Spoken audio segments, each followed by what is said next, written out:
नमस्कार, मैं हूं राजेश श्रीवास्तव। दरअसल इस समय उत्तर प्रदेश की राजनीति एक बार फिर ब्राह्मण के केंद्र में आने से गर्मा गई है। दरअसल आपको बता दें, ये वाक़या तब शुरू हुआ जब पिछले दिनों कानपुर में बदमाश विकास दुबे, जो बिकरू कांड का मुख्य आरोपी था, उसकी हत्या की गई। तभी से लेकर के ब्राह्मण एक बार फिर सियासत के केंद्र में आ गए हैं। दरअसल आपको बता दें, मुख्यमंत्री योगी आदित्यनाथ के शपथ लेने के बाद एक वर्ग खासकर आरोप लगाता रहा है, उत्तर प्रदेश में ब्राह्मणों के निशाने पर सरकार है, यानी कि सरकार ब्राह्मणों का शोषण कर रही है।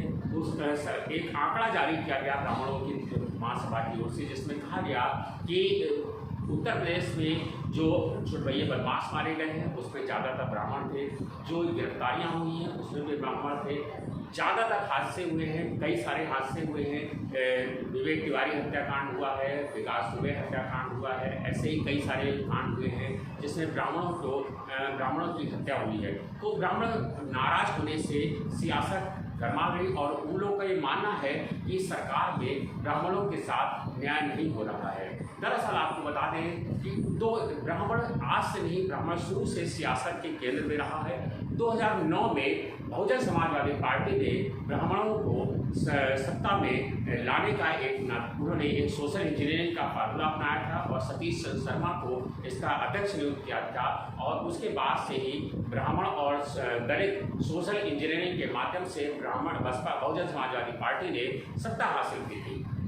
हालांकि इसके पहले बहुजन समाजवादी पार्टी के निशाने पर हमेशा से ही ब्राह्मण रहा है। उन्होंने एक नारा भी दिया था, तिलक तराजू और तलवार, इनको मारो जूते चाट। इस नारे के बाद से ब्राह्मण खासा नाराज था और दलितों की जो सरकार थी वह, यानी बहुजन समाजवादी पार्टी की, इस पार्टी की सरकार वह नहीं बन पा रही थी, जिसके बाद से ब्राह्मणों को मायावती ने साधा और उन्हें फिर नया नारा गढ़ा, ब्रह्मा विष्णु नहीं महेश है, हाथी नहीं गणेश है। यानी उन्होंने जिस तिलक तराजू और तलवार का नारा दे करके ब्राह्मणों को से किनारा किया था, उसके बाद ब्रह्मा विष्णु और गणेश, हाथी नहीं गणेश है, ये नारा दे करके उन्होंने ब्राह्मणों को सिरमौर बनाया। इसके बाद से ही बहुजन समाजवादी पार्टी ने दलितों और ब्राह्मणों को जोड़ करके सत्ता हासिल की।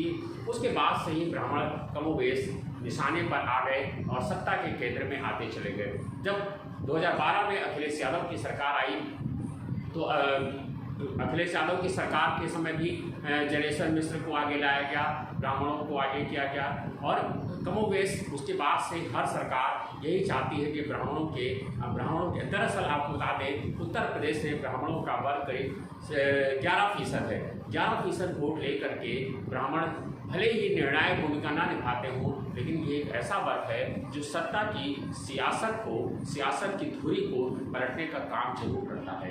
दरअसल आपको बता दें कि ब्राह्मण नाराज होता है तो किसी भी सरकार की सत्ता बदलने में क्षमता वो रखता है। इसी के चलते कोई भी दल ब्राह्मणों को सीधे सीधे दुश्मनी मोल ले लेता है। हर दल चाहता है कि ब्राह्मणों को वो सहेजता रहे।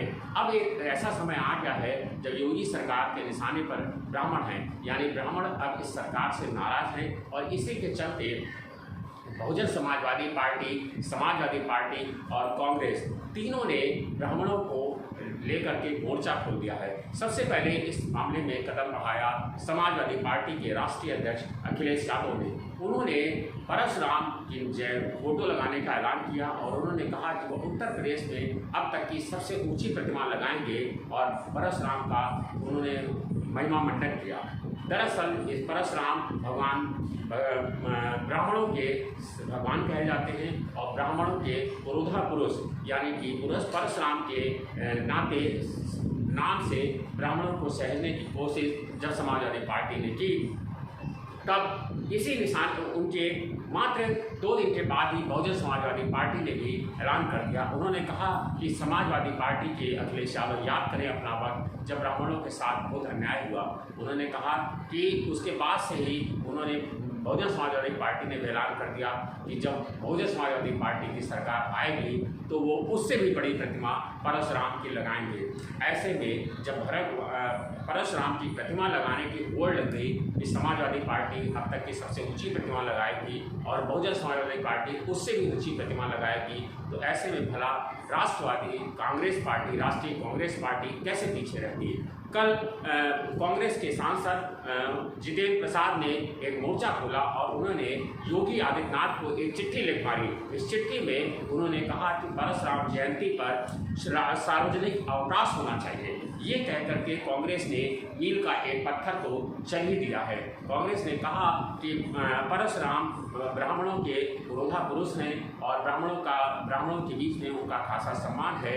जिस तरह से अनेक अन्य वर्गों के क्षत्रिय पुरुषों की जयंती पर छुट्टियां होती हैं, सार्वजनिक अवकाश होता है, उसी तर्ज पर ब्राह्मणों के पुरोधा पुरुष भगवान परशुराम की जयंती पर भी सार्वजनिक अवकाश किया जाए। ये कह करके दरअसल कांग्रेस ने भी इस दौड़ में अपने कदम बढ़ा लिए हैं। आपको बता दें, ब्राह्मण शुरू से ही, आज से नहीं, मैंने आपको बताया कि मायावती का काल रहा हो, अखिलेश यादव का काल रहा हो, चाहे भारतीय जनता पार्टी का काल रहा हो। दरअसल आपको बता दें, जब भारतीय जनता पार्टी की सरकार आती है तब चुनाव से पहले ब्राह्मणों को, ठाकुरों को, सवर्णों को, इन सभी वर्गों को सहेजने का काम होता है। माना जाता है कि जब भारतीय जनता पार्टी की सरकार आएगी तो इस वर्ग को खास लाभ मिलेगा। ब्राह्मण हमेशा से ही भारतीय जनता पार्टी के करीब रहा है और ब्राह्मणों ने अपने आप को सबसे ज़्यादा माना है कि उसी भारतीय जनता पार्टी में उसका सम्मान होगा। दरअसल आपको बता दें, ब्राह्मण एक ऐसी कौम है, एक ऐसी बिरादरी है जो सिर्फ सम्मान की भूखी है और उसे मालूम होना चाहिए, उसे लगता है कि जिस पार्टी में उसका सम्मान होगा वह उसी के साथ जाकर के खड़ी हो जाएगी।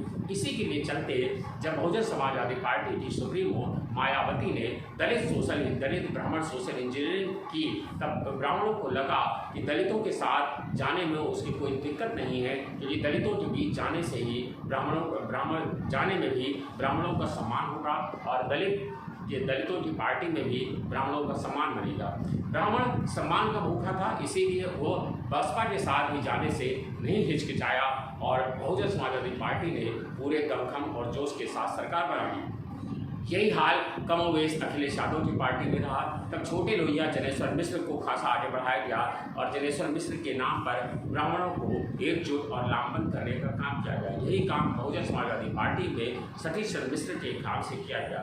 जब भारतीय जनता पार्टी की सरकार आई तब कमोवेश यही स्थितियाँ रही और लोगों अब ब्राह्मणों को लगने लगा कि अब उनकी अपनी सरकार है और ब्राह्मणों ने इस भारतीय जनता पार्टी के से कुछ उम्मीद से ज़्यादा अपेक्षा कर ली। आपको बता दें, लेकिन जब मुख्यमंत्री योगी आदित्यनाथ का चयन हुआ और डिप्टी सीएम धीरज शर्मा के बीच में युद्ध चल रहा था कि मतलब कौन मुख्यमंत्री बनेगा, आपको याद होगा वो दौर याद करिए। वो एक दिन का समय था जब बैठक चल रही थी दिल्ली में कि कौन मुख्यमंत्री होगा और ब्राह्मण समाज दिनेश शर्मा को मुख्यमंत्री बनाने की मांग कर रहा था, जबकि ठाकुर वर्ग और अन्य वर्ग योगी आदित्यनाथ को मांग कर रहे थे।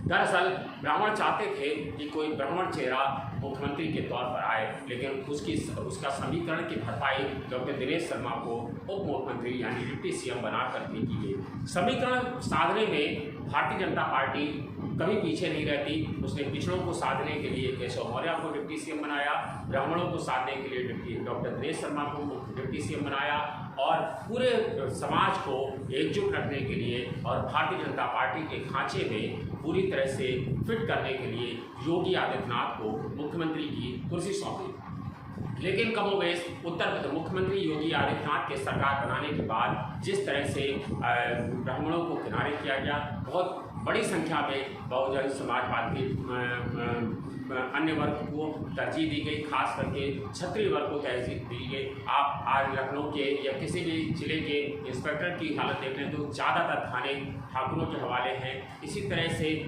सारे अहम पदों पर ठाकुर रखे गए।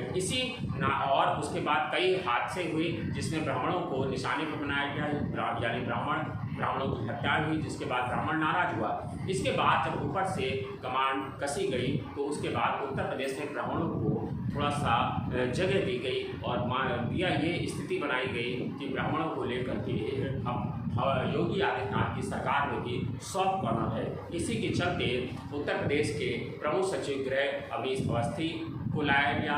उत्तर प्रदेश में पुलिस महानिदेशक डीजीपी हितेश चंद्र अवस्थी को लाया गया और मुख्य सचिव के पद पर राजेंद्र तिवारी को लाया गया। हालांकि भले ही एक अवनीश अवस्थी को छोड़ दें तो अन्य अधिकारी भी पूरी तरह से शिथिल ही माने जाएंगे, क्योंकि उनका कोई बहुत ज़्यादा इस सरकार में किरदार नहीं दिखाई पड़ रहा है। लेकिन फिलहाल जो उनको पदों पर तैनाती दी गई उसके बाद से ब्राह्मणों का कुछ रोष कम हुआ था। लेकिन जिस तरह से विकास दुबे हत्याकांड हुआ, विकास दुबे हत्याकांड के बाद से ब्राह्मणों को एक फिर से नाराज़गी का मौका मिल गया और ब्राह्मणों ने सरकार से नाराज़गी बना ली और दूरी बना ली। कहा यह जा अब ब्राह्मण आर पार की लड़ाई लड़ने के मूड में है और ब्राह्मणों को लगता है कि अब उस सरकार में उनका कोई भला नहीं होने वाला है।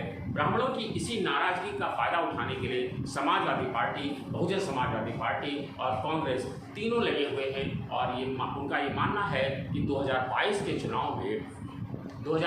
चुनाव में ब्राह्मणों को वो जितना करीब ला पाएंगे वह उनके करीब आ पाएंगे, सरकार के करीब आ पाएंगे। क्योंकि दरअसल आपको बता दें, जो बहुजन समाजवादी पार्टी ने जो सोशल इंजीनियरिंग का फार्मूला अपनाया था उसी पर सब अमल करना चाहते हैं। ब्राह्मण दलित और ब्राह्मण का गठजोड़ करना चाहती है, तो समाजवादी पार्टी पिछड़ा और जो है मुसलमानों का और ब्राह्मणों का सहयोग चाहती है। कांग्रेस मुस्लिम और ब्राह्मण का सहयोग चाहता है। तो बहुजन समाज भारतीय जनता पार्टी चाहती है, जानती है कि ब्राह्मणों को, उसको तो ऐसा ही लगता है कि इस ब्राह्मणों के लिए शायद भारतीय जनता पार्टी से शायद कोई और जगह नहीं है। इसी के चलते उत्तर प्रदेश में एक बार फिर से सियासत ब्राह्मणों के इर्द गिर्द घूम रही है। अब देखना यह है कि उत्तर प्रदेश के 2022 के चुनाव में ये 11% का उत्तर प्रदेश का जो ब्राह्मणों का आंकड़ा है वह किस तरफ रखेगा। धन्यवाद, शुक्रिया।